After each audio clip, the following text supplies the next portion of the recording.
friends! Today we have a fun craft for you to complete with the help of your teacher or caregiver. We're making a fuzzy sock puppet. To complete this craft, you will need a sock, felt pieces. We used black, brown, pink, white, and red, googly eyes, craft glue or a hot glue gun, cardboard scraps, and scissors. Here's what you'll do. First, turn your sock inside out and lay it flat with the heel on top. Next, cut a small scrap piece of cardboard the width of the sock. This will be the mouthpiece. Make it as deep as you desire. Then fold it in half and glue it onto the top of the sock. Flip the sock right side out again. Cut an oval of felt for the mouth and glue it inside the mouth you created.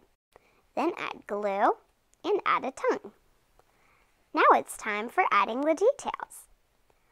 Cut some ears, a nose, and spots and glue them in place. Add some googly eyes and you're done. Let your imagination run with different ideas. You can use yarn or fake fur for hair, buttons for a nose, pom-poms for bigger eyes, whatever you like. Ta-da! Here's the finished fuzzy sock puppet. I hope you enjoyed this craft. I can't wait to see what you create. Bye!